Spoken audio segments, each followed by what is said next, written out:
Hi friends, good evening to one and all. Welcome to RR Banking Adda. So last class వరకు మనం making of Indian constitution గురించి and constituent assembly గురించి, ఎలాగ constituent assembly start చేశారో, అందులో important sessions ఏంటి, important dates, అలాగే మనం కాన్స్టిట్యూషన్ ఎక్కడెక్కడి నుంచి బారో చేసుకున్నారు, ఇవన్నీ చెప్పడం జరిగింది. And also the most important schedules, మనకి 12 షెడ్యూల్స్ ఉన్నాయి కదా, ఆ 12 షెడ్యూల్స్ ఎలా గుర్తుపెట్టుకోవాలనే ట్రిక్ కూడా చెప్పడం జరిగింది. సో మీరందరూ ఆ టాపిక్స్తో క్లియర్ అని నేను అనుకుంటున్నాను. సో మీకు ఎలాంటి క్వశ్చన్ ఉన్నా పాలిటీలో నన్ను డౌట్ కామెంట్ రూపంలో కానీ గ్రూప్లో కానీ మీరు అడగొచ్చు. ఏం ప్రాబ్లం లేదు, నేను ఆన్సర్ చేస్తాను. ఫర్ సపోజ్ నాకు ఈ టాపిక్ అర్థం కాలేదని చెప్పినా కానీ నేను మళ్ళీ ఎక్స్ప్లెయిన్ చేయడానికి ట్రై చేస్తాను. Don't feel shy about that. And ఇంకో థింగ్ ఏంటంటే, ఒకళ్ళు అడిగారు తెలుగులో చెప్పండి సార్ అని చెప్పేసి. నేను తెలుగులోనే చెప్తున్నాను, కానీ నీకు ప్యూర్ అచ్చ తెలుగులో ట్రాన్స్లేషన్ అయితే మాత్రం నాకు రాదండి అచ్చ తెలుగు ట్రాన్స్లేషన్. సో మ్యాక్సిమం వీలైనంత వరకు నేను మీకు అర్థమయ్యే తెలుగులోనే నేను చెప్పడానికి ట్రై చేస్తాను. ఓకేనా? సో ఈరోజు క్లాస్లో మనం ప్రియంబల్ గురించి డిస్కస్ చేద్దాం. ప్రియంబల్ అండ్ ఫర్దర్ టాపిక్స్ గురించి డిస్కస్ చేద్దాం. సో ప్రియంబల్ గురించి నేను ఆల్రెడీ మీకు లాస్ట్ క్లాస్లో క్వశ్చన్ ఎంసీక్యూస్ చెప్తున్నప్పుడు చెప్పడం జరిగింది. బట్ ఫర్దర్గా దాంట్లో ఉన్న టర్మ్స్ మనం తెలుసుకుందాం. ఓకేనా? సో ప్రియంబల్ అంటే మీకు ఇలా ఉంటుందండి. ప్రియంబల్ అంటే నేను ఆల్రెడీ ఫస్టే చెప్పాను. ప్రియంబల్ అంటే ఇట్స్ నథింగ్ బట్, మనకి చెప్పాను కదా, కాన్స్టిట్యూయెంట్ అసెంబ్లీ చెప్పినప్పుడు జవహర్లాల్ నెహ్రూ గారు ఒకటి ఇంట్రడ్యూస్ చేస్తారని చెప్పేసి. ఏ డేట్ని ఇంట్రడ్యూస్ చేస్తారని చెప్పాను? 13th December 1946. కాన్స్టిట్యూయెంట్ అసెంబ్లీలో 13th December 1946 రోజు ఏంటి, ఒకటి ఆబ్జెక్టివ్ రిజల్యూషన్ అని చెప్పేసి కాన్స్టిట్యూయెంట్ అసెంబ్లీలో ఇంట్రడ్యూస్ చేస్తారు. దాన్నే లేటర్గా ప్రియంబల్ అని పిలువబడుతుంది అని చెప్పాను. ఓకేనా? దట్ ఈస్ నథింగ్ బట్ ఈ ప్రియంబల్ అండి. ప్రియంబల్ మీకు ఇలా కనిపిస్తుంది. అందులో ఉన్న వర్డ్స్ మనం క్లియర్గా అర్థం చేసుకోవాలి. అవి ఏంటంటే ఇలా ఉంటుంది: we the people of India having solemnly resolve to constitute India into a. India అనేది ఒక సావరెన్ కంట్రీ అంటుందండి. What is meant by sovereignty? Sovereignty అంటే ఏంటి? సావరెనిటీ అంటే మన ఇండియా అనేది ఒక ఇండిపెండెంట్ కంట్రీ. మన డెసిషన్స్ మనమే తీసుకుంటాం. మనం వేరే పక్క దేశాల మీద కానీ దేని మీద డిపెండ్ అవ్వం. ఓకేనా? We are powerful enough to take our own decisions. మన డెసిషన్స్ మనమే తీసుకోగలిగే క్యాపబిలిటీ మన దేశానికి ఉంది. అదే సావరెనిటీ అండి. Okay, that is one by sovereignty. Next, socialist అంటే ఏంటి? మనకి రెండు పదాలు ఉంటాయి. ఒకటి క్యాపిటలిస్ట్, ఇంకోటి socialist. What is mean by capitalist? Capitalist అంటే ఏం లేదండి, ప్రైవేట్ కంపెనీస్ ఉంటాయి కదా, వాటిని క్యాపిటలిజం అంటాం. వాళ్ళ మెయిన్ మోటో ఏంటంటే profit is their only motto. Okay, జనాల వెల్ఫేర్ అది అన్నీ వాళ్ళకి అనవసరం. Their only motto is profit. For example USA తీసుకుందాం. యుఎస్ఏ అనేది ఏంటంటే క్యాపిటలిస్ట్ కంట్రీ. ఎందుకంటాం? బికాస్ అందులో ఉన్న కంపెనీస్ అన్ని, ఫర్ ఎగ్జాంపుల్ మైక్రోసాఫ్ట్ కానీ యాపిల్ కానీ ఏ కంపెనీ అయినా తీసుకోండి, their main motto is profit making. Only profit making అనేదే వాళ్ళ మెయిన్ మోటో అండి. ఎలా లాభాలు తెచ్చుకుందామా అనేదే వాళ్ళ మెయిన్ మోటో ఉంటుంది. సో ఇంకోటి సోషలిస్ట్. క్యాపిటలిస్ట్ కంప్లీట్ ఆపోజిట్ ఏంటంటే సోషలిస్ట్ అనమాట. సోషలిస్ట్ అంటే మీనింగ్ ఏంటి అంటే, అది గవర్నమెంట్ అండర్టేకింగ్లో ఉంటుంది. సోషలిస్ట్ అనేది ఏదైనా కంపెనీ కానీ ఏదైనా కానీ గవర్నమెంట్ అండర్టేకింగ్లో ఉంటుంది. అండ్ గవర్నమెంట్ అనేది ఎందుకు అది అండర్టేకింగ్ చేస్తుందంటే, it takes care of the welfare of the people. ప్రజల యొక్క వెల్ఫేర్ గురించి ఆలోచిస్తుంది కాబట్టి దాన్ని సోషలిస్ట్ అంటాం. ఓకేనా? నెక్స్ట్, సెక్యులర్ మీనింగ్ ఏంటంటే, మీకు ఈ పాటికే తెలుసుండే, India is a secular country. అంటే India respects each and every religion equally. మనం ప్రతి ఒక్క రిలీజియన్ని ఈక్వల్ రెస్పెక్ట్ ఇస్తాం. మనకి ఇండియాకి స్టేట్ నేషనల్ రిలీజియన్ అంటూ ఏముండదు. ఫర్ ఎగ్జాంపుల్ పాకిస్తాన్ తీసుకున్నారనుకోండి, they have the national religion. ఇస్లాం అనేది వాళ్ళకి నేషనల్ రిలీజియన్. సిమిలర్లీ మనం బంగ్లాదేశ్ తీసుకున్నాం అనుకోండి, వాళ్ళకి కూడా ఇస్లాం అనేది నేషనల్ రిలీజియన్. మన ఇండియా అలా కాదు, ప్రతి రిలీజియన్కి ఈక్వల్ ఇంపార్టెన్స్ ఇస్తుంది. కాబట్టి India is a secular country. Okay, next democratic country, democracy గురించి మీకు ఆల్రెడీ తెలుసు, by the people, of the people, for the people. Next republic. Republic అంటే మీనింగ్ ఏంటంటే head of the state is elected by the people. Head of the state అంటే దేశం యొక్క head ఉంటారు కదా, ఆయన్ని జనాలు ఎన్నుకుంటారంట. ఫర్ ఎగ్జాంపుల్ ఇండియా యొక్క హెడ్ ఎవరండి? స్టేట్ ఆఫ్ ది ఇండియా యొక్క హెడ్ ఎవరు? President is the head. జనాలు ఎన్నుకుంటారా అంటే ఎస్, జనాలే ఎన్నుకుంటారు, but not directly, but indirectly. ఇండైరెక్ట్గా ఎన్నుకుంటాం. మనం ఎంపీలని ఎన్నుకుంటాం, ఎంపీలేమో ప్రెసిడెంట్ని ఎన్నుకుంటారు, MP. Okay, so indirect election ద్వారా ప్రెసిడెంట్ ఎన్నుకుంటాడు. So India is a republic country. Okay, next and to secure all its citizens. Indian సిటిజన్స్కి ఇవన్నీ మన కాన్స్టిట్యూషన్ ప్రొవైడ్ చేస్తుంది. ఏంటి? జస్టిస్. జస్టిస్ అంటే ఏంటండి? న్యాయం. ఓకే, సోషల్ గాను, ఎకనామికల్ గాను, పొలిటికల్ గాను మనకి జస్టిస్ ఉంటుంది. Next Liberty. We have given the Liberty. Liberty అంటే ఇట్స్ నథింగ్ బట్ ఫ్రీడమ్. మనకి ఫ్రీడమ్ ఇచ్చారు. ఏంటి? ఫ్రీడమ్ ఆఫ్ థాట్ కానీ, ఎక్స్ప్రెషన్ కానీ. మనం we have the freedom of expression. నువ్వేం చెప్పాలనుకుంటున్నావో నీకు ఆ ఫ్రీడమ్ ఉంది. Next equality. ఈక్వాలిటీ మీకు తెలిసిందే. ఈక్వాలిటీ, అందరూ లా ముందు అందరూ ఈక్వల్, అందరూ సమానమే. Next fraternity. ఫ్రెటర్నిటీ అంటే మీనింగ్ ఏంటంటే బ్రదర్హుడ్ అనమాట. మనం ఒక అన్నదమ్ముల్లా కలిసి వెళ్ళిపోవాలి. ఫర్ సపోజ్ మనం ఆంధ్రప్రదేశ్లో ఉంటున్నాము అండ్ మన సమ్ అదర్ పర్సన్ ఒరిస్సా నుంచి వచ్చారు అనుకోండి, we should not treat him like an enemy. మనం ఒక ఎనిమీలా ట్రీట్ చేయకుండా మనం వాళ్ళని కూడా ఒక బ్రదర్హుడ్ ద్వారా వాళ్ళు కూడా ఒక అన్న తమ్ముళ్ళలాగా భావించి మనం కలుసుకొని వెళ్ళిపోవాలి. అదే మన దేశానికి చాలా ఇంపార్టెంట్ అని చెప్పేసి ఈ ప్రియంబల్ అనేది చెప్తుందండి. చూడండి ఇక్కడ, in our constituent assembly the 26th day of November 1949. మీకు ఆల్రెడీ చెప్పాను, 26 November 1949 is the constitution adoption date. Okay, this is all about preamble. ప్రియంబల్లో ఇంపార్టెంట్ క్వశ్చన్ ఏంటి అంటే మనకి ప్రియంబల్లో స్టార్టింగ్లో సోషలిస్ట్ కానీ, సెక్యులర్ కానీ, ఇంటిగ్రిటీ కానీ అనే పదాలు లేవు. ఓకే, 1946 November 26 నాటికి మనకి ఈ 3 పదాలు లేకుండా మిగతాదంతా అలానే సేమ్ టు సేమ్ ప్రియంబల్ తయారు చేశారు. కానీ ఈ పదాలు ఎప్పుడు యాడ్ చేశారు? ఈ 3 పదాలు సోషలిస్ట్, సెక్యులర్, ఇంటిగ్రిటీ ఎప్పుడు యాడ్ చేస్తారు అంటే 42nd constitutional amendment act year 1976. 42nd constitutional amendment act year 1976లో మనకి ఈ 3 పదాలు యాడ్ చేస్తారు. వెరీ వెరీ ఇంపార్టెంట్ అండి, చాలా important. And 42nd constitutional amendment act కూడా, ఇది కూడా చాలా important. 42nd constitutional amendment act and year ఎందుకు ఇంపార్టెంట్ అంటే ఈ ఇయర్లో, ఈ కాన్స్టిట్యూషన్ అమెండ్మెంట్ యాక్ట్లో మనకి చాలా అమెండ్మెంట్స్ జరుగుతాయి. చాలా అంటే చాలా, అన్ని అమెండ్మెంట్స్. ఫర్ సపోజ్ మనకి అప్పుడే ఫండమెంటల్ డ్యూటీస్ యాడ్ చేస్తారు 1976లోనే.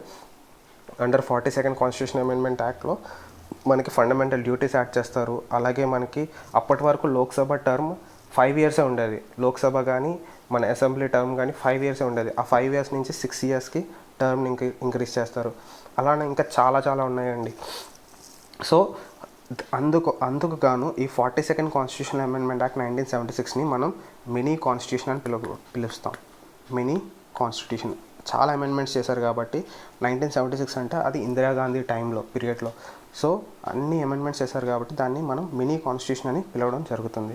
Very important. 42nd constitution amendment act 1976 is also called as mini constitution. Okay, next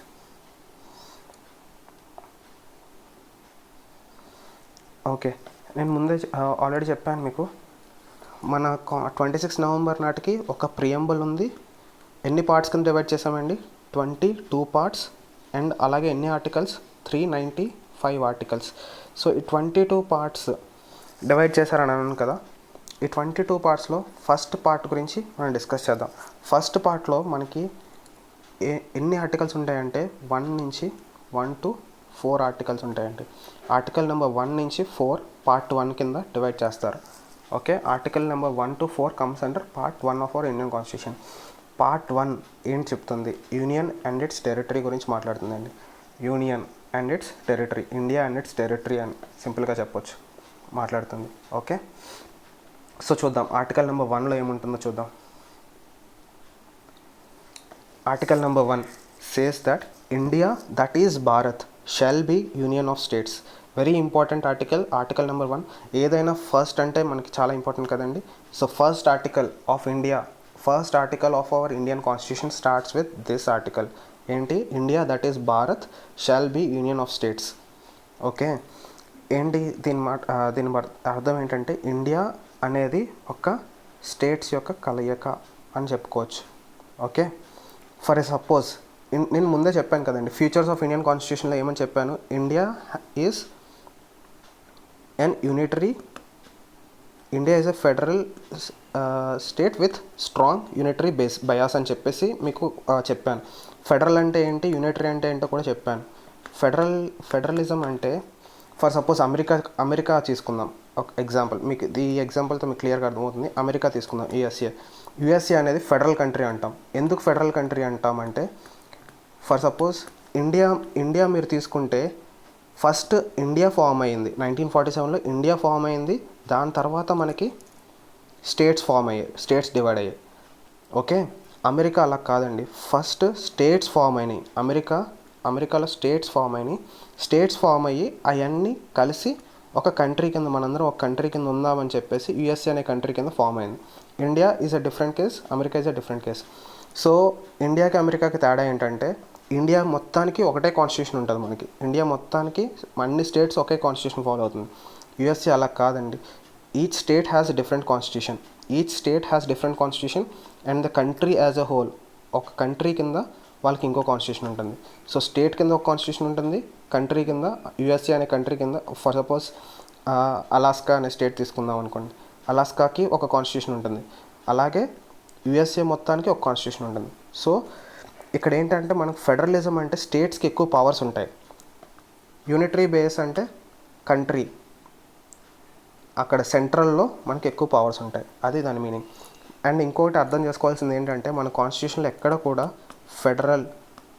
federalism అనే వర్డ్ ఎక్కడ కూడా మెన్షన్ చేసి ఉండదు. అది కూడా ఇంపార్టెంటే. ఇండియాలో మన కాన్స్టిట్యూషన్లో ఎక్కడ కూడా ఫెడరలిజం అనే, India as a federal country అని కానీ ఎక్కడ కూడా ఫెడరలిజం అనే వర్డ్ మనకి మెన్షన్ చేసి ఉండదు కాన్స్టిట్యూషన్లో. Okay, next India that is Bharat shall be union of states అన్నాం. ఇండియన్ యొక్క టెరిటరీ చూద్దాం. ఇండియా టెరిటరీ అనేది ఒక 3 భాగాల కింద విభజించుకోవచ్చండి. ఇండియా యొక్క టెరిటరీ అంటే ఇండియా యొక్క ఏరియా, విస్తీర్ణత. నెక్స్ట్ ఆ 3 భాగాలు ఎలాగంటే, ఒకటి స్టేట్స్ కింద డివైడ్ అవుతుంది, ఇంకోటి యూనియన్ టెరిటరీస్, అండ్ ఇంకోటి ఏంటంటే any territory acquired by Indians. For suppose రేపొద్దున్న మనం శ్రీలంక పార్ట్ని మనం ఆక్రమించుకుందాం అనుకోండి. ఇంత పార్ట్ని ఆక్రమించుకుందాం, అది కూడా ఇండియన్ టెరిటరీలోకి భాగం అవ్వాల్సిందే.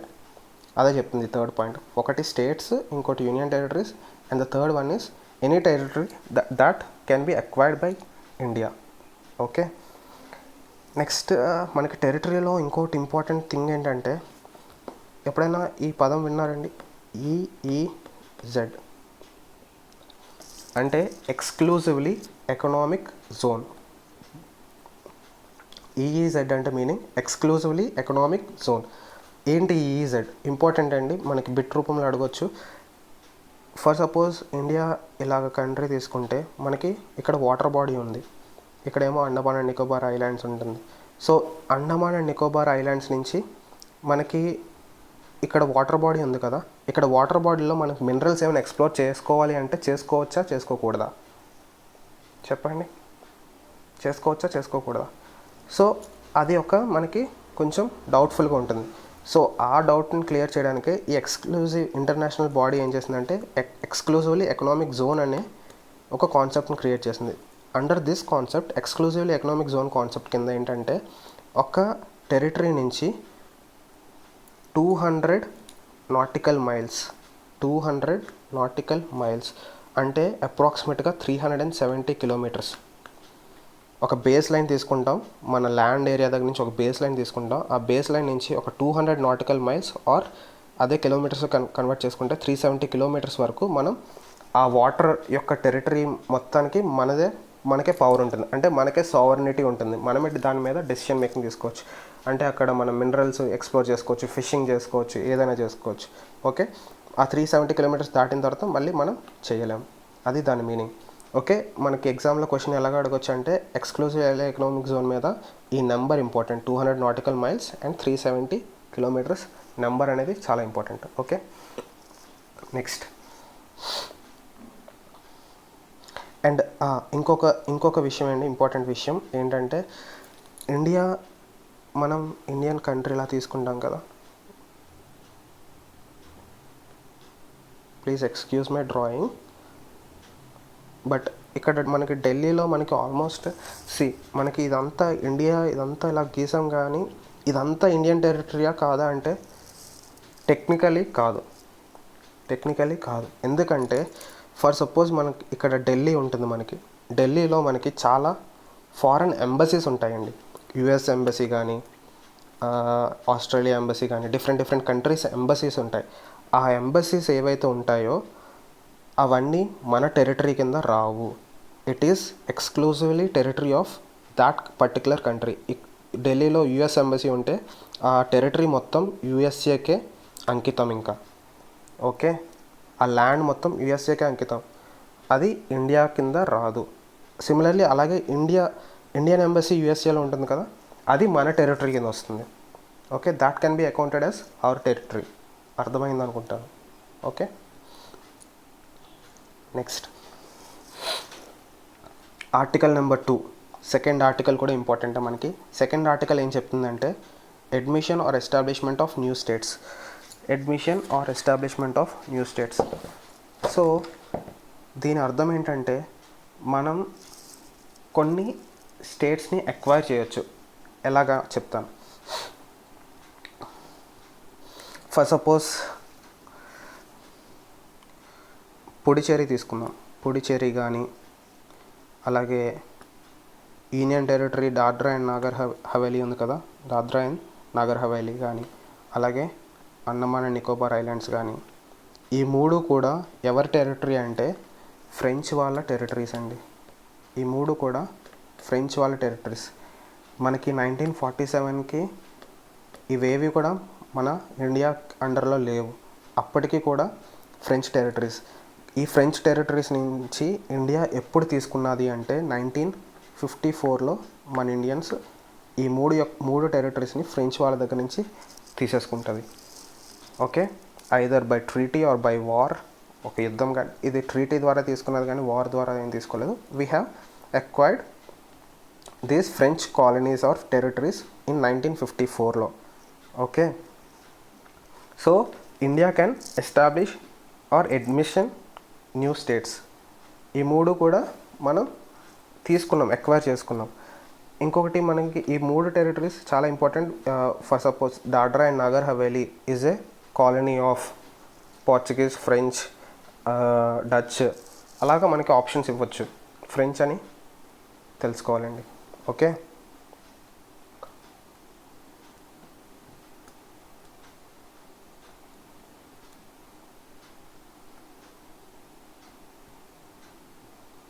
ఓకే. ఇంకోటి ఏంటి అంటే మనకి పుడిచేరి మీద క్వశ్చన్ ఎలా అడగవచ్చు అంటే Puducherry has 4 districts. Puducherry union territory ఉంది కదా, దానికి 4 డిస్ట్రిక్ట్స్ ఉంటాయి. ఏంటంటే ఒకటి పుడిచేరి ఇట్ సెల్ఫ్, పుడిచేరి ఒక డిస్ట్రిక్ట్, ఒకటి Mahe, Karaikal and the 4th one is Yanam. పుడిచేరికి 4 డిస్ట్రిక్ట్స్ ఉంటాయి. ఒకటి పుడిచేరి, ఒకటి మాహే, ఇంకోటి కరైకల్, ఇంకోటి యానం. పుడిచేరి ఎక్కడ ఉంటుంది? తమిళనాడులో ఉంటుంది. మాహే అండ్ కరైకల్ ఇవి రెండు ఎక్కడ ఉంటాయి? కేరళలో ఉంటాయి.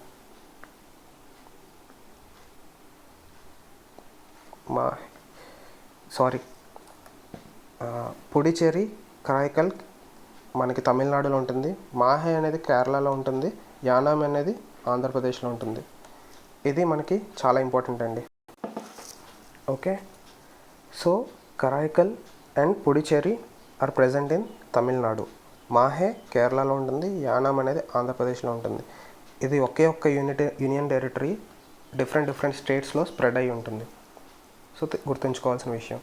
నెక్స్ట్, ఇప్పుడు మనం 1954లో ఎలాగైతే అండమాన్ అండ్ నికోబార్ ఐలాండ్స్ని దాద్రా అండ్ నగర్ హవేలీని, పుడుచేరిని ఎలా అయితే ఎక్వైర్ చేసుకున్నామో సిమిలర్లీ 1961లో మనం గోవాని ఎక్వైర్ చేసుకుంటాం. ఎవరి దగ్గర నుంచి అండి?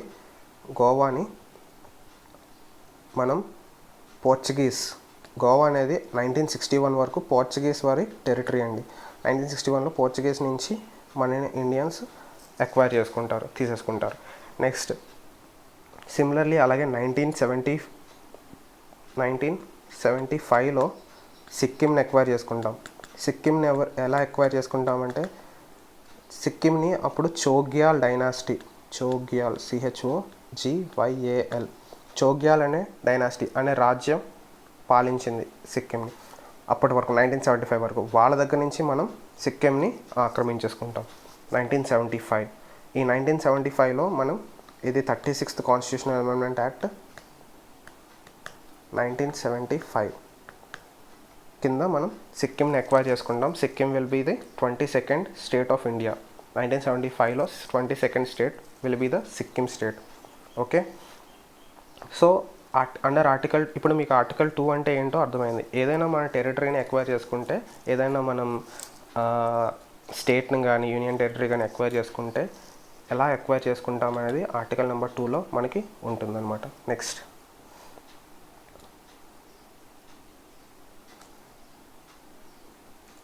Article number 3. ఆర్టికల్ 3 చూద్దాం. Formation of new states and alteration of areas, boundaries, names of existing states. మనం ఒక న్యూ స్టేట్ ఫామ్ చేయాలి అంటే న్యూ స్టేట్ ఎలా ఫామ్ చేస్తామంటే జనరల్గా న్యూ స్టేట్ ఫామ్ చేస్తే ఒక స్టేట్ నుంచి 2 స్టేట్ కింద డివైడ్ చేస్తే అది ఒక న్యూ స్టేట్ ఫామ్ అవుతుంది. ఫర్ సపోజ్ ఆంధ్రప్రదేశ్ నుంచి తెలంగాణ ఫామ్ అయింది. Telangana is now A new state. So formation of new state ఎలా ఫామ్ అవుతుంది అనేది చెప్తుంది. న్యూ స్టేట్ కానీ అలానే ఆల్టరేషన్ ఆఫ్ ఏరియాస్, ఒక స్టేట్ ఒక ఏరియా మార్చాలంటే పార్లమెంట్కి ఒక లా ద్వారా సింపుల్ మెజారిటీ ద్వారా అది మార్చేస్తుంది. ఆల్టరేషన్ ఆఫ్ ఏరియాస్, బౌండరీస్ని కానీ ఏరియాస్ని కానీ names of existing states. For suppose మనకి ముందు ఉన్న ఓల్డ్ నేమ్స్ చాలా ఉన్నాయి, న్యూ నేమ్స్ చాలా ఉన్నాయి. ఫర్ సపోజ్ ఉత్తరప్రదేశ్ తీసుకున్నాం అనుకోండి. ఉత్తరప్రదేశ్కి ఓల్డ్ నేమ్ ఏంటి? యునైటెడ్ ప్రావిన్స్ అనే వాళ్ళు పిలిచేవారు. దాన్ని ఇప్పుడు ఉత్తరప్రదేశ్ అని పిలుస్తున్నారు. సిమిలర్లీ మైసూర్ని ఇప్పుడు ఏమని పిలుస్తున్నారు? కర్ణాటక. మైసూర్ ప్రావిన్స్ని ఇప్పుడు కర్ణాటక ప్రావిన్స్ అని పిలుస్తున్నారు. ఓకే, సిమిలర్లీ అలాగే మద్రాస్ రాష్ట్రాన్ని ఇప్పుడు ఏమని పిలుస్తున్నారు? ఇప్పుడు తమిళనాడు రాష్ట్రం కింద పిలుస్తున్నారు మద్రాస్ని. సిమిలర్లీ నేమ్ ఒరిస్సాని ఇప్పుడు ఏమని పిలుస్తున్నారు? ఒడిషా. సిమిలర్లీ పాండిచేరిని ఏమని పిలుస్తున్నారు? ఇప్పుడు పుడిచేరి అని పిలుస్తున్నారు.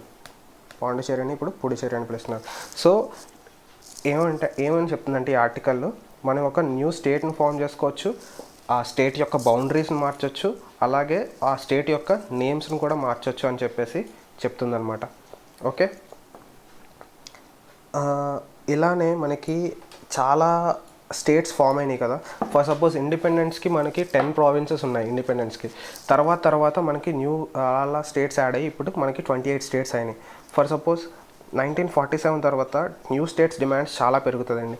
1948లో ఏమని అంటారంటే లాంగ్వేజ్ బేసిస్ మీద స్టేట్స్ క్రియేట్ చేయండి అని చెప్పి స్టేట్స్ అన్నీ గోల పెడుతూ ఉంటారు. అప్పుడు ఏం చేస్తారంటే 1948లో ఎస్కే దార్ అనే కమిషన్ ఏర్పాటు చేస్తారు. ఆ ఎస్కే దార్ కమిషన్ ఏం నివేదిక ఇస్తుందంటే రాష్ట్రాలు అనేవి లాంగ్వేజ్ బేసిస్ మీద, ఒక భాష బేసిస్ మీద క్రియేట్ చేయకూడదు స్టేట్ని అనేది అది ఎస్కే దార్ కమిషన్ అనేది రిపోర్ట్ ఇస్తుంది. అలాగే సో ఆ రిపోర్ట్ అయిన తర్వాత అయినా కానీ జనాలు గోల్ పెడితే మళ్ళీ నెక్స్ట్ జేవీపీ కమిషన్ అని ఒకటి వేస్తారు. Jawaharlal Nehru, Vallabhbhai Patel and Pattabhi Sitaramayya committee. ఈ కమిటీ కూడా రిపోర్ట్ ఏమిస్తుందంటే ఈ కమిటీ కూడా లాంగ్వేజ్ బేసిస్ మీద స్టేట్ క్రియేట్ చేయడం అనేది చెయ్యొద్దు అని చెప్పే నివేదికిస్తుంది. బట్ ఏం చేస్తారంటే 1953లో ఒక గొప్ప వ్యక్తి ఆమరణ నిరాహార దీక్ష చేస్తారు. అతని పేరే పొట్టి శ్రీరాములు, మనందరికీ తెలిసే ఉంటుంది. 1953లో ఈయన ఆమరణ నిరాహార దీక్ష కారణంగా చనిపోతారు చేసి. సో ఆ చనిపోవడం కారణంగా on the first time October 1st, 1953 మనకి ఫస్ట్ లింగ్విస్టిక్ స్టేట్ అంటాం. ఫస్ట్ లింగ్విస్టిక్ స్టేట్ లింగ్విస్టిక్ అంటే it's nothing but language basis మీద క్రియేట్ అయిన ఫస్ట్ స్టేట్ ఏది అంటే ఆంధ్ర రాష్ట్రం. ఆంధ్ర స్టేట్ అందరికీ తెలిసి ఉండాలి. ఆంధ్ర స్టేట్ October 1st, 1953లో మనకి ఆంధ్ర రాష్ట్రం ఎక్కడి నుంచి విడిపోతుంది? మద్రాస్ రాష్ట్రం నుంచి విడిపోయి ఒక మన తెలుగు వాళ్ళకి అంటూ ప్రత్యేక రాష్ట్రం ఏర్పడుతుంది. సో దీని తర్వాత మళ్ళీ జనాలు ఆంధ్ర రాష్ట్రం లాంగ్వేజ్ బేసిస్ మీద ఏర్పడింది కాబట్టి ఇంకా మిగతా రాష్ట్రాలు ఖచ్చితంగా గోల్ పెడుతుంది. సో అప్పుడు ఏం చేస్తారంటే స్టేట్స్ రీఆర్గనైజేషన్ కమిషన్, ఇప్పటివరకు చెప్పిన కమిషన్ మీరు గుర్తుంచుకోకపోయినా పర్లేదు, కానీ ఈ కమిషన్ పేరు మాత్రం బాగా గుర్తుండాలండి. ఆ కమిషన్ పేరు ఫజల్ అలీ కమిషన్. ఫజల్ అలీ కమిషన్ 1953లో ఏర్పాటు చేస్తారు. ఎందుకు? రాష్ట్రాలు అనేవి లాంగ్వేజ్ బేసిస్ మీద క్రియేట్ చేయొచ్చా చేయకూడదా ఒక నివేదిక ఇవ్వండి అని చెప్పి సో ఈ కమిటీ నివేదిక ఏమిస్తుందంటే ఇట్ సేస్ ఎస్ మీరు లాంగ్వేజ్ బేసిస్ మీద రాష్ట్రాలని క్రియేట్ చేయొచ్చు అని అంటుంది. అలా అన్నప్పుడు మనకి ఈ డేట్ కూడా చాలా ఇంపార్టెంట్. November 1st, ఇయర్ కూడా చాలా ఇంపార్టెంట్. 1956 మనకి 14 states and 6 union territories form అవుతాయి. అర్థమైందండి? ఫజల్ అలీ కమిషన్ ఇచ్చిన నివేదిక మేరకు మనకి November 1st, 1956 నాడున 14 states and 6 union territories మనకి కొత్తగా ఏర్పడతాయి. ఆ 14 స్టేట్స్లో ఒక్క స్టేట్ ఏంటంటే ఆంధ్రప్రదేశ్. 1953లో ఫార్మ్ అయిన ఆంధ్రాకి 1956లో ఫార్మ్ అయిన ఆంధ్రప్రదేశ్కి తేడా ఏంటంటే ఈ ఆంధ్ర స్టేట్లో ఓన్లీ ఆంధ్ర ఒకటే ఉంటుంది. ఆంధ్రప్రదేశ్లో మాత్రం మనకి హైదరాబాద్ అంటే తెలంగాణ పార్ట్ కూడా మనకి యాడ్ అవుతుంది. అదే రెండు వాటికి తేడా. ఓకే, కన్ఫ్యూజ్ అవ్వద్దు. సో మనకి ఎగ్జామ్లో ఒక్కొక్కసారి క్వశ్చన్స్ ఇలా కూడా అడగవచ్చు, ఈ స్టేట్ ఏ ఇయర్లో ఫార్మ్ అయింది అని చెప్పేసి. సో అందుకు గాను మీకు కొన్ని చెప్తాను.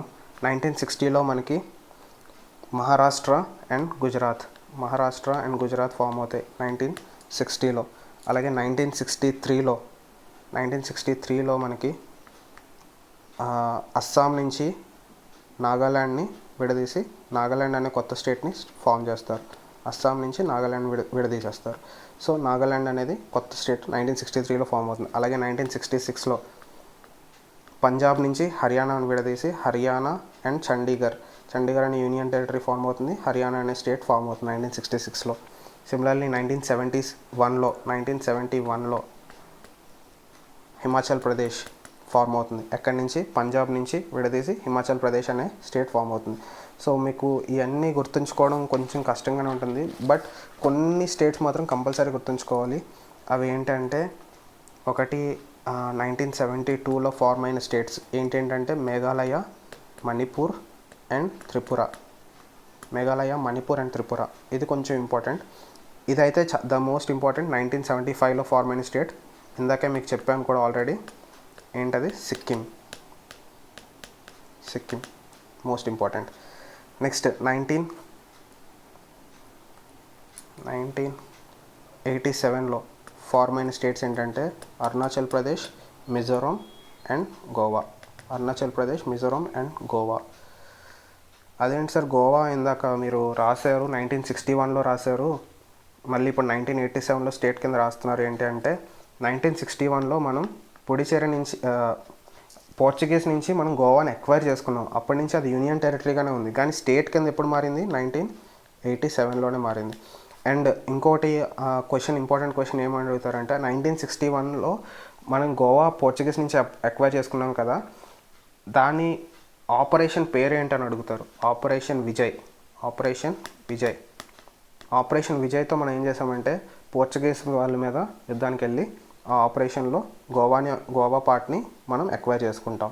ఓకే, 1961లో. 1987లో గోవా అనేది ఒక స్టేట్ కింద ఫామ్ అవుతుంది. ఇది చాలా ఇంపార్టెంట్. 2000లో ఫార్మ్ అయిన స్టేట్స్ ఏంటండి? Year important. 2000 ఏమేమి స్టేట్స్ ఫామ్ చేస్తాం? Chhattisgarh, Uttarakhand and Jharkhand. Important. And 2014లో June 2nd డేట్ కూడా కొంచెం ఇంపార్టెంట్, మన తెలుగు రాష్ట్రం కాబట్టి. June 2nd Telangana will be form. Okay, this is all about Article 1, 2 and 3. Okay. Article 4 ఏం చెప్తుంది? Laws made under article 2 and 3 to provide for the amendment of the first and fourth schedules. ఇప్పుడు నేను మీకు చెప్పాను, మీకు ఆల్రెడీ షెడ్యూల్స్లో చెప్పాను, 1 to 12 schedules చెప్పాను కదా. 1 to 12 షెడ్యూల్స్లో ఇక్కడ షెడ్యూల్స్ ఏమేమి మాట్లాడుతుంది? Amendment for first. ఎప్పుడైనా ఆర్టికల్ 2 కానీ ఆర్టికల్ 3లో కానీ మీరు ఏమైనా అమెండ్మెంట్ చేస్తే అది ఖచ్చితంగా article 1 schedule number 1 schedule number 4ని కూడా మీరు మార్చాల్సి వస్తుంది అని చెప్తున్నాడు అనమాట ఈ ఆర్టికల్. దీని అర్థం ఏంటంటే, షెడ్యూల్ నెంబర్ 1లో ఏమున్నదని చెప్పానండి? షెడ్యూల్ 1లో టెరిటరీ అంటే list of states and union territories ఉంటుంది షెడ్యూల్ 1లో. సో మనం ఆర్టికల్ 2 అండర్ ఆర్టికల్ 2 కానీ అండర్ ఆర్టికల్ 3 కానీ ఒక న్యూ స్టేట్ కానీ న్యూ యూనియన్ టెరిటరీ కానీ మనం ఎక్వైర్ చేసుకున్నామంటే అది ఖచ్చితంగా షెడ్యూల్ 1లో మార్చాలా వద్దా? యాడ్ చేయాలి. ఇప్పుడు తెలంగాణ మనం ఆర్టికల్ నెంబర్ 3 కింద మనం తెలంగాణని ఆంధ్ర రాష్ట్రం నుంచి విడగొట్టాం. ఆ తెలంగాణ అనేది షెడ్యూల్ నెంబర్ 1లో యాడ్ చేయాలా వద్దా? యాడ్ చేయాలి కదా, అదే చెప్తున్నాడు. షెడ్యూల్ నెంబర్ 1లో యాడ్ చేయాలి. అలాగే షెడ్యూల్ నెంబర్ 4లో కూడా మార్పు చేయాలి. షెడ్యూల్ నెంబర్ 4లో షెడ్యూల్ 4 ఏం మాట్లాడుతుందండి? Seats allocation of seats to Rajya Sabha. So తెలంగాణకి మనకి 7 రాజ్యసభ సీట్స్ అలొకేట్ చేసాం. సో ఆ షెడ్యూల్ నెంబర్ 4లో తెలంగాణకి 4 రాజ్యసభ సీట్స్ అలొకేట్ చేసామని కూడా అమెండ్మెంట్ చేయాలి. అదే మాట్లాడుతుందన్నమాట. అండ్ ఈ 4 ఆర్టికల్స్లో ది మోస్ట్ ఇంపార్టెంట్ థింగ్ మీరు గుర్తుంచుకోవాల్సింది ఏంటి అంటే, ఒక కొత్త రాష్ట్రం ఏర్పాటు చేయాలి అంటే అది పవర్ మొత్తం సెంటర్లోనే ఉంది, అంటే కేంద్ర ప్రభుత్వం చేతుల్లోనే ఉంది. ఎలా అంటే మనకు తెలంగాణ రాష్ట్రమే తీసుకుందాం. తెలంగాణని ఆంధ్ర నుంచి విడదీయాలి అంటే ఆంధ్ర ప్రజల యొక్క అభిప్రాయం ఇంపార్టెంట్ కదా? అఫ్ కోర్స్ ఇంపార్టెంట్, బట్ అది కన్సిడర్ చేయాలన్న కంపల్షన్ అయితే సెంటర్ మీద ఏం లేదు. కేంద్ర ప్రభుత్వం అది కంపల్సరీగా మన యొక్క భావోద్వేగాలను తీసుకోవాలన్న రూల్ అయితే ఏమీ లేదు. కేంద్రం ఏది నచ్చితే అది చేసుకోవచ్చు. కేంద్రం తెలంగాణ క్రియేట్ చేయాలి అని పట్టుబడితే అది it's a matter of time. వాళ్ళకి ఒక క్షణాల్లో జరిగే పని ఏంటంటే అది జస్ట్ సింపుల్ మెజారిటీలో ఒక బిల్ పాస్ చేస్తారు, తెలంగాణ స్టేట్ అనేది క్రియేట్ చేయండి అని. సింపుల్ మెజారిటీ అంటే half of the members who are sitting in the parliament. Half of the members ఎవరైతే కూర్చొని వాళ్ళు డిస్కస్ చేసి బిల్ పాస్ చేసేస్తారు, అయిపోయింది. న్యూ స్టేట్ అనేది క్రియేట్ అయిపోతుంది, అంతే.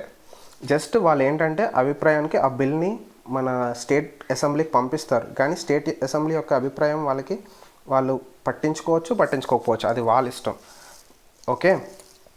కానీ ఇంకొక ఇంపార్టెంట్ థింగ్ ఏంటంటే, స్టేట్ రీఆర్గనైజేషన్ బిల్ పెట్టినప్పుడు అది ఖచ్చితంగా ఫస్ట్ ప్రెసిడెంట్ అప్రూవల్ అయిన తర్వాతే అది పార్లమెంట్లోకి ప్రవేశపెట్టాలి.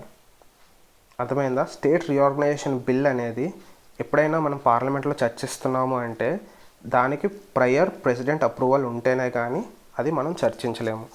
జనరల్గా బిల్స్ అన్నిటిలో లాస్ట్లో ప్రెసిడెంట్ సైన్ పెడతారు, కానీ ఇక్కడ ఏంటంటే ఈ బిల్లో ప్రెసిడెంట్ ప్రయర్ అప్రూవల్ ఉంటేనే కానీ వేరే బిల్స్కి అవసరం లేదు. స్టేట్ రీఆర్గనైజేషన్ బిల్ మాత్రం ప్రెసిడెంట్ ప్రయర్ అప్రూవల్ ఉండాలి. ఫస్టే ప్రెసిడెంట్ అప్రూవ్ చేస్తే అప్పుడే ఆ బిల్ గురించి మనం పార్లమెంట్లో డిస్కస్ చేయొచ్చు, ప్రవేశపెట్టచ్చు. Okay. Hope I'm clear with all these things. Next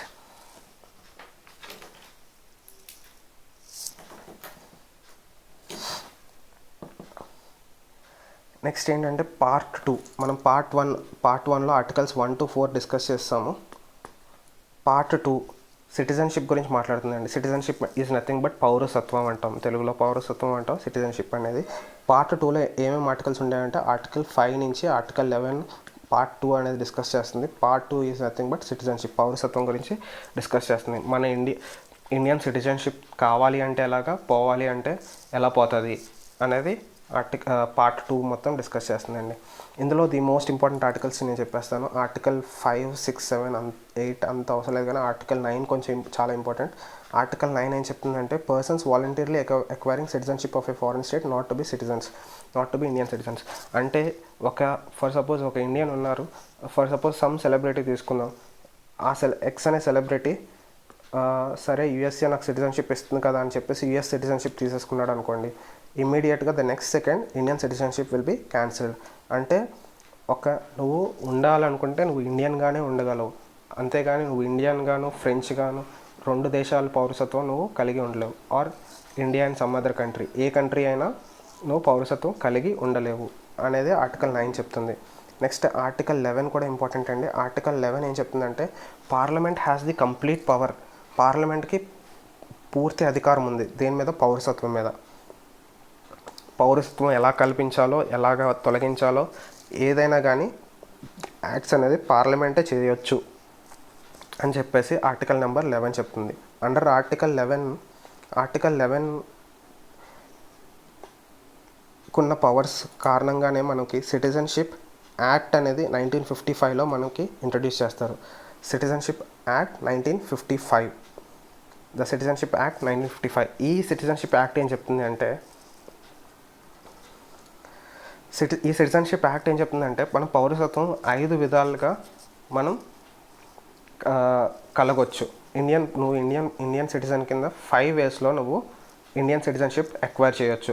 ఏంటి 5 వేస్ అంటే, ఒకటి బై బర్త్, నువ్వు పుట్టుకతోనే ఇండియన్గా పుడితే you will automatically given Indian citizenship. ఇంకోటి మీకు డౌట్ రావచ్చు, ఇండియన్ సిటిజన్గా ఉంటే మీకు బెనిఫిట్స్ ఏంటి ఉండొచ్చు, బెనిఫిట్ ఏంటి అని. నువ్వు ఇండియన్ సిటిజన్గా ఉంటేనే నీకు ఓట్ హక్కు ఉంటుంది. నువ్వు ఇండియన్ సిటిజన్గా ఉంటేనే నీకు ఏదైనా గవర్నమెంట్ స్కీమ్స్కి నువ్వు ఏదైనా ఎలిజిబుల్ అవుతావు. ఓకే, నీకు వెల్ఫేర్ ఏదైనా చూసుకోవాలి అంటే నువ్వు ఇండియన్ సిటిజన్గా ఉంటేనే కానీ నీకు ఆ బెనిఫిట్స్ అనేవి రావు. Okay, first thing is by birth, నువ్వు పుట్టుకతోనే ఇండియాలో జన్మిస్తే you will be automatically given the Indian citizenship. Second thing ఏంటంటే బై డిసెంట్. బై డిసెంట్ అంటే మీనింగ్ ఏంటి అంటే first suppose you are born in different country. నువ్వు ఇంగ్లాండ్లో పుట్టావు ఫస్ట్ సపోజ్, కానీ your father is an Indian, కానీ నువ్వు మాత్రం ఇంగ్లాండ్లో పుట్టావు. ఆ టైంలో ఇంగ్లాండ్లో ఉండడం వల్ల ఇంగ్లాండ్లో పుట్టావు. So you can apply for Indian citizenship. నీకు కూడా ఇండియన్ సిటిజన్షిప్ అనేది వస్తుంది if you want it. Okay, నువ్వు అప్లై చేసుకుంటే ఇండియన్ సిటిజన్షిప్ నీకు కూడా వస్తుంది. Okay, this is the meaning of by descent. Next by registration. By registration అంటే ఎన్ఆర్ఐస్ ఉంటారు కదండి, వాళ్ళు రిజిస్టర్ చేసుకోవాలి. ఇండియన్ ఎంబసీ దగ్గర రిజిస్టర్ చేసుకుంటేనే కానీ వాళ్ళకి సిటిజన్షిప్ అనేది కంటిన్యూ అవ్వదు, లేకపోతే వాళ్ళ సిటిజన్షిప్ అనేది తొలగించబడుతుంది. By registration especially for NRIs and persons of Indian origin అని అంటాం వాళ్ళకి. బై న్యాచురలైజేషన్ అంటే India except for some countries like Pakistan, Bangladesh కానీ ఆఫ్ఘనిస్తాన్ కానీ అలాంటి కంట్రీస్ కాకుండా మిగతా కంట్రీస్, ఎస్పెషల్లీ నైబరింగ్ కంట్రీస్ని వదిలేసి మిగతా కంట్రీస్ వాళ్ళు ఎవరైనా ఇండియాలో ఒక 11 + 1 year 12 years కానీ వాళ్ళు జీవిస్తే, 12 years టెక్నికలీ 12 years కానీ ఆన్ పేపర్ మీద 11 years అని ఉంటుంది. 11 years వాళ్ళు ఇండియాలో ఉంటే కనుక వాళ్ళు సిటిజన్షిప్కి అప్లై చేసుకోవచ్చు అంతే. They are just eligible. నువ్వు అప్లై చేసుకోవడానికి ఎలిజిబుల్. ఇవ్వాలా వద్దా అనేది హోమ్ మినిస్ట్రీ డిసైడ్ చేస్తుంది. సిటిజన్షిప్ ఇంకోటి ఇంపార్టెంట్ థింగ్ ఏంటంటే, మన పౌరసత్వం గురించి మొత్తం చూసుకునే డిపార్ట్మెంట్ ఏంటి అంటే మినిస్ట్రీ ఆఫ్ హోమ్ అఫైర్స్ అండి. హోమ్ మినిస్ట్రీ చూసుకుంటుంది సిటిజన్షిప్. నీకు సిటిజన్షిప్ ఇవ్వాలా వద్దా అనేది డిసైడ్ చేసేది home ministry of home affairs అంటాం కదా, వాళ్ళు ఆ మినిస్ట్రీ చూసుకుంటుంది.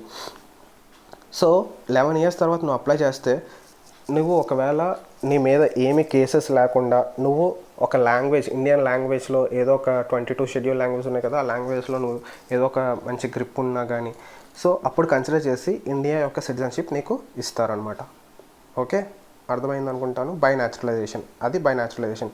బై ఇన్కార్పొరేషన్ ఆఫ్ టెరిటరీ అంటే ఇట్స్ నథింగ్ బట్ రేపొద్దున మనం వేరే దేశం మీద యుద్ధానికి వెళ్ళి ఆ యుద్ధంలో ఆ కొంత పార్ట్ని, ఆ టెరిటరీని ఆక్రమించేసామనుకోండి, ఆ టెరిటరీలో ఉన్న వాళ్ళంతా కూడా ఇండియన్ సిటిజన్షిప్ కింద ఇవ్వబడుతుంది.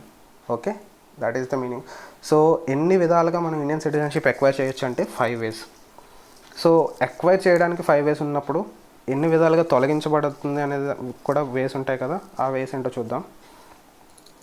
నీకు ఇండియన్ సిటిజన్షిప్ అనేది 3 waysలో పోవచ్చు. ఒకటి ఏంటంటే రెనౌన్సియేషన్ అంటే మీనింగ్ ఏంటి అంటే, నీ సొంతంగా నువ్వు వాలంటీర్గా నువ్వు వెళ్ళి నాకు ఇండియన్ సిటిజన్షిప్ వద్దు అని అన్నావు అనుకోండి, సరే నువ్వే వద్దు అనుకుంటున్నావు కదా అని చెప్పేసి you will be removed your citizenship. నీ సిటిజన్షిప్ తొలగించబడుతుంది. రినౌన్సియేషన్ అంటే మీనింగ్ అది. నీ సొంతంగా నువ్వు వెళ్ళి నాకు ఇండియన్ సిటిజన్షిప్ వద్దు అని అనుకుంటే నీకు సిటిజన్షిప్ ఇవ్వరు. అది దాని meaning. Next second one, termination అంటే ఇందాక మీకు చెప్పాను కదా, నువ్వు ఇండియన్ సిటిజన్గా ఉంటూ నువ్వు వేరే కంట్రీ ఒక సిటిజన్షిప్ పొందావంటే ఆటోమేటిక్గా నీకు ఇండియన్ సిటిజన్షిప్ అనేది తీసేస్తారు. That is nothing but termination. Okay. Next by deprivation అంటే మీనింగ్ ఏంటి అంటే, ఫర్ సపోజ్ నువ్వు ఇండియన్ సిటిజన్గా ఉంటూ నువ్వు ఇండియా యొక్క టాప్ సీక్రెట్స్ నువ్వు వేరే కంట్రీకి లీక్ చేసావు అనుకోండి, మీరు లీక్ చేశారు అనుకోండి, ఆటోమేటిక్గా you will be deprived of your citizenship. అంటే అది ట్రీజన్ కింద భావిస్తారు. ట్రీజన్ అంటే ఇట్స్ నథింగ్ బట్ దేశద్రోహం అనమాట. దేశద్రోహిలా అంటారు కదా వాళ్ళని, అది ఇట్స్ నథింగ్ బట్ ట్రీజన్ అంటే నువ్వు దేశానికి ద్రోహం చేసావు అని చెప్పేసి నీ యొక్క సిటిజన్షిప్ తొలగించబడుతుంది. కాన్స్టిట్యూషన్కి నువ్వు అన్యాయం చేసావు, అందుకోసం నీ సిటిజన్షిప్ అనేది తొలగించబడుతుంది. That is nothing but by deprivation. Okay. Hope you are clear with part 1 and part 2. Part 1, part 2 రెండు కూడా మీకు క్లియర్ అయి ఉంటుంది అనుకుంటున్నాను. అండ్ మీరు ఈ మధ్యకాలంలో చూస్తుంది ఏంటి అంటే, బాగా మన న్యూస్లో ఎక్కువ సిటిజన్షిప్ అమెండ్మెంట్ బిల్ గురించి అండ్ ఎన్ఆర్సీ, ఈ రెండు టాపిక్స్ గురించి మీరు బాగా చూసుంటారు.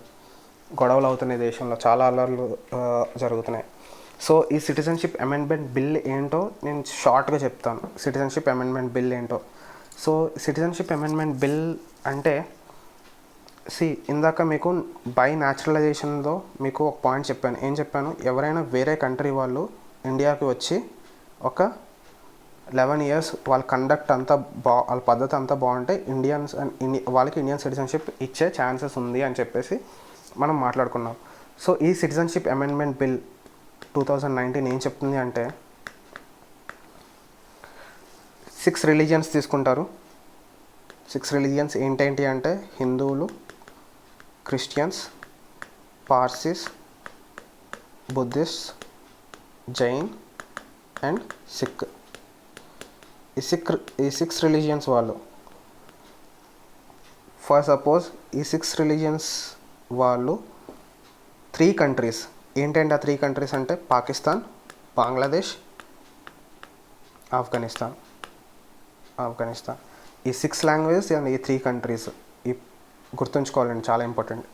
3 countries and 6 languages, 6 religions. So నేను చెప్పిన 3 కంట్రీస్ అండ్ 6 రిలీజియన్స్ వాళ్ళు మన ఇండియాకి వచ్చి ఒక 6 years ఉన్నారనుకోండి, వాళ్ళకి ఇండియన్ సిటిజన్షిప్ కల్పించే బాధ్యత హోమ్ మినిస్ట్రీది అని చెప్తుంది. యాక్చువల్గా ఎన్ని ఇయర్స్ ఉండాలి? 11 years ఉండాలి. కానీ ఈ సిటిజన్షిప్ అమెండ్మెంట్ బిల్ ప్రకారం వాళ్ళు 11 years ఉండవసరం లేదు, 6 years ఉండాలి. అండ్ దట్ టు ఓన్లీ ఈ 6 రిలీజియన్స్ వాళ్ళే. అండ్ ఈ 3 కంట్రీస్ నుంచి వచ్చిన ఈ 6 రిలీజియన్స్ వాళ్ళే ఒక 6 years మన ఇండియా కంట్రీలో ఉంటే వాళ్ళకి సిటిజన్షిప్ ఇవ్వచ్చు అని చెప్పి హోమ్ మినిస్ట్రీ అనౌన్స్మెంట్ చేసింది.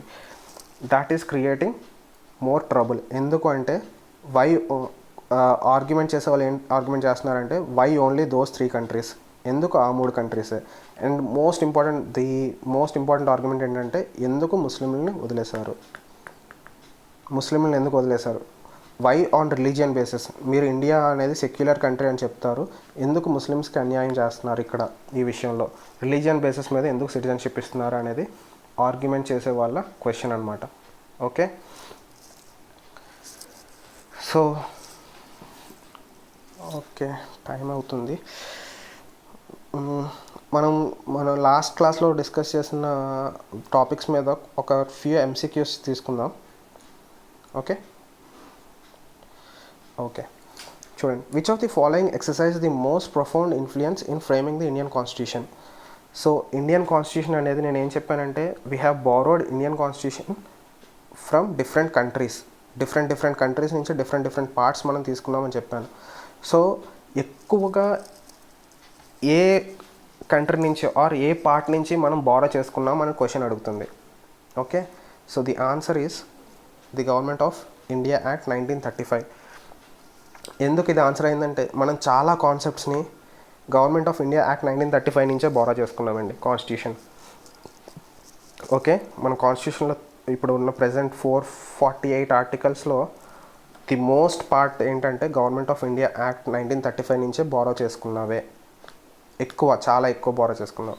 ఓకే, ఇది చాలా ఇంపార్టెంట్ క్వశ్చన్. ఓకే, మార్క్ చేసుకోండి. Next, which of the following are true? ఏది కరెక్ట్ అని అడుగుతున్నాడు. Constituent assembly adopted the national flag on July 22, 1947. కరెక్టా కాదండి? Yes, it is absolutely correct. Constituent assembly adopted the national anthem on January 24, 1950. కరెక్టా కాదా? Yes, it's absolutely correct. ఎందుకంటే మనం January 24, 1950 national anthem ఒకటి, నేషనల్ సాంగ్ ఒకటి అడాప్ట్ చేసుకున్నామని చెప్పుకున్నాం. Okay, next third option, on January 26, 1950 the constituent assembly held its final session. ఇది wrong అండి. ఎప్పుడు ఫైనల్ సెషన్ హెల్డ్ చేసామంటే January 24, 1950.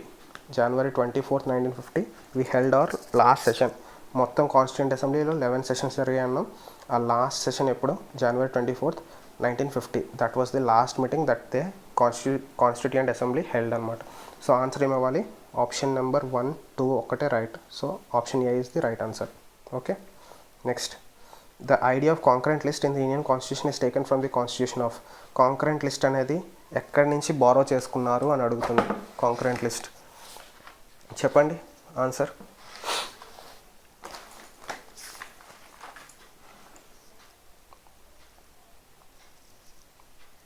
చెప్పండి. It must be option yes, C, Australia. Australian constitution నుంచి మనం కాంకరెంట్ లిస్ట్ ఒకటి, అలాగే జాయింట్ సెషన్ అనే కాన్సెప్ట్ కూడా మనం బారో చేసుకుంటాం. జాయింట్ సెషన్ అనే కాన్సెప్ట్ కూడా. ఓకే, సో నేను మీకు ఆల్రెడీ చెప్పాను, డిఫరెంట్ సోర్సెస్ నుంచి మనం డిఫరెంట్ సబ్జెక్ట్స్ మనం బారో చేసుకుంటాం డిఫరెంట్ కంట్రీస్ నుంచి. ఆ సబ్జెక్ట్స్ అన్నీ కూడా చాలా ఇంపార్టెంట్ అని చెప్పేసి. Okay, next, 7th schedule is concern with. 7th schedule దేని గురించి మాట్లాడుతుందండి? నేను ఆల్రెడీ చెప్పాను, టియర్స్ ఆఫ్ ఓల్డ్ పిఎం. చూడండి, టియర్స్